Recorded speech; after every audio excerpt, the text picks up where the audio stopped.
Welcome to The Explainer. I am so incredibly thrilled to have you here today.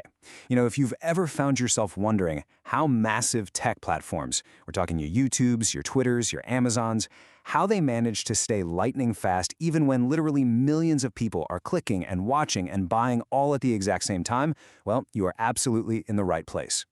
Today, we're going to unpack the secret sauce behind modern system design. We'll explore exactly how these platforms maintain their incredible performance under immense pressure. And honestly, more importantly, how understanding this whole shebang gives you a massive edge in grasping how the modern internet actually functions. Okay, let's dive into this. Imagine you build an incredible application, right? It works perfectly on your laptop. You launch it and boom, you quickly get 10,000 users. Your single service just humming along, handling the traffic beautifully. But then, a massive influencer shares your link. So what happens to your app when 10,000 users become 1 million literally overnight? It is a high-stakes scenario, and let me tell you, it breaks way more systems than you might think. Which brings us to Chapter 1, the viral success problem. Let's look at how we get from a single machine to a global franchise. To really wrap our heads around the painful technical journey of scaling, think of it kind of like a local bakery. When you first open up shop, having one cashier works perfectly. But then, your bakery goes viral on social media. Suddenly, the line of customers wraps all the way around the building. Because there's only one single cashier to process all those orders, the wait times just absolutely spike. People get frustrated and they start walking out the door. Well, in the software world, this is exactly what happens to your server when traffic surges. The CPU gets totally overwhelmed, latency skyrockets, and your users are stuck staring at spinning loading screens until they just give up and bounce.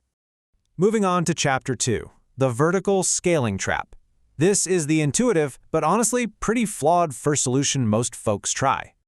So what's the absolute fastest way to fix this bottleneck? The intuitive first move for almost everyone is vertical scaling, often called scaling up. And this simply means upgrading your single server. You crack the case open and you add more CPU, more RAM, maybe a massive hard drive to handle the increased load. If we go back to our bakery analogy for a second, this is basically like pumping your one single cashier full of espresso and energy drinks and just asking them to type on the cash register furiously faster. I mean, sure, they might be able to handle a few more customers per hour, but there is a hard physical limit to how fast one human, or one machine, can operate. And the numbers absolutely back this up. Just look at the diminishing returns on performance here.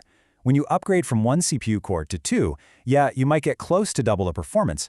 But as you keep adding hardware, say going from 4 cores to 8, the performance gains per core basically drop off a cliff. You're paying double the money, but you're definitely not getting double the performance. Eventually you hit a literal wall, a physical and financial limit where you simply cannot buy a bigger server. And this brilliantly illustrates a core truth taught in the MIT Distributed System lectures.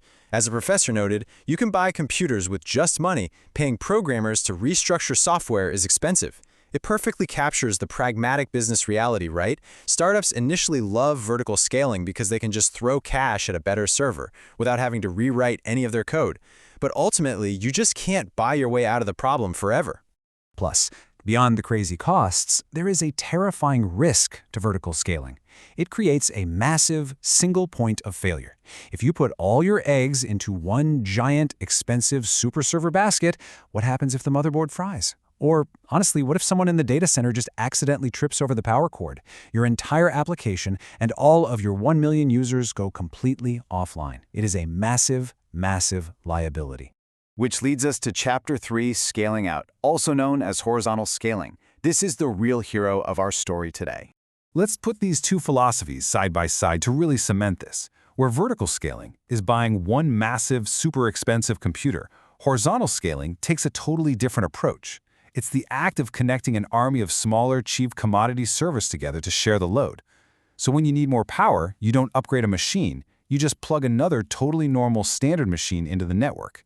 This is the industry standard for handling massive traffic. Applying this back to our bakery, the solution suddenly makes perfect sense.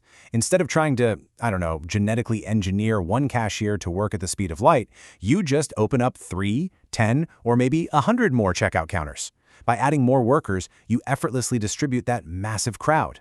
Wait times drop to practically zero, and performance is instantly restored. And the best part? If one cashier needs to take a quick break, the bakery stays open because all the others are still working. All right, Chapter 4, the traffic cop, or load balancers. Because having an army of servers introduces a whole new complication. I want you to really think about this routing chaos for a second. If you have 100 identical servers running your application, How does a user's smartphone know exactly which IP address to send their request to? The client obviously can't memorize 100 different addresses, and if everyone just randomly picks server number 1, it would crash instantly. We desperately need a traffic manager. So the crucial point is, this is exactly where the load balancer comes in. It sits right in front of your server army, acting like a shield. It intercepts every single user request and uses clever routing algorithms to ensure no single server ever gets overwhelmed. It might use something called round robin to distribute requests uniformly. One to server A, the next to B, the next to C. Or, if some users are uploading heavy files, it might use least connections to dynamically route traffic to whichever server is currently the least busy. It can even use IP hashing if you need a specific user to always be routed back to their specific server session. But honestly, the load balancer's most heroic hidden feature is the health check. Behind the scenes, it's constantly pinging every single server, basically asking, hey, are you alive? Are you healthy? If a server crashes or hangs, the load balancer detects it instantly and stops sending traffic to that dead machine. It just seamlessly reroutes new requests to the remaining healthy servers. Because of this, the user never even notices that a server died. It provides ultimate reliability and high availability. Let's move behind the scenes to Chapter 5, Scaling the Data Layer. All right, so we've perfectly scaled our web servers. High five! But here's the harsh reality. Adding an army of 100 web servers is absolutely useless if they are all just waiting in a massive line to talk to a single, overloaded database. By scaling horizontally at the application level, sure, we successfully handled the user traffic, but we actually just pushed the bottleneck deeper into our system. Our database is now the single point of failure.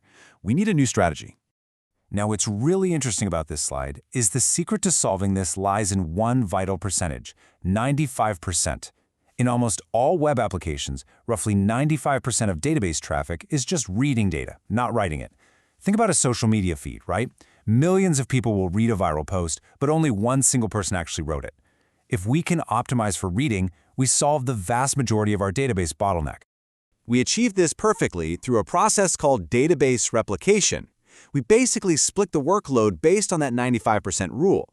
We designate one primary database that exclusively handles the 5% of traffic that involves writing new data. Immediately after data is written, it gets asynchronously copied or replicated over to multiple secondary databases. We call these read replicas. Now, whenever a user wants to view a profile or read a post, the web server just routes that request to one of the many read replicas. Boom! We've successfully horizontally scaled our reads and maintained lightning speed. But wait, what happens when your platform becomes so massive that even the primary database runs out of physical hard drive space? That is when we implement database sharding. Sharding means we horizontally slice the data itself across multiple independent databases. For example, all users whose names start with A through M live entirely on Shard 1, and users N through Z live on Shard 2. Now, each database only has to manage half the total data. This allows you to theoretically scale your storage infinitely, well, at least until your massive cloud computing bill arrives. Finally, Chapter 6, Decoupling for Ultimate Speed. This is the final layer dealing with background processing. So we've scaled our servers, we've scaled our databases, but there is one final piece to the performance puzzle: background tasks. Imagine a user uploads a super high-resolution profile photo. If your server tries to compress the image, resize it, generate a thumbnail, and update the database, all while the user is actively waiting, a concept known as synchronous processing, it takes a literal eternity. It might force the user to sit there staring at a frozen loading screen for 1,850 milliseconds. And in the fast-paced tech world, a nearly 2-second delay? That is a terrible, frustrating user experience. Let's move to and see how this builds a better solution. To rescue the user from that frozen screen, we decouple the work using an event-driven architecture, usually centered around a message queue, like Kafka or RabbitMQ. Now, when a user uploads a photo, the web server simply drops a process image task into the queue and instantly replies to the user, "Upload complete." The user is happy and moves on immediately. Meanwhile, independent worker servers silently pick up the task from the queue and do all that heavy lifting in the background. We give users the illusion of infinite speed. It is truly fascinating to see how a system evolves from a single, vulnerable server into a globally distributed, load-balanced, sharded, and decoupled powerhouse. We've seen exactly how separating concerns and scaling horizontally ensures high performance no matter the traffic, which leaves us with a pretty provocative final thought to ponder. As cloud technology becomes more elastic, if our systems can already scale horizontally across the globe in milliseconds, predicting traffic spikes and routing data flawlessly, what happens when artificial intelligence allows these architectures to start completely designing, self-healing, and scaling themselves without a single human engineer involved? Thank you so much for exploring the mechanics of scale with me today. Stay curious and keep learning.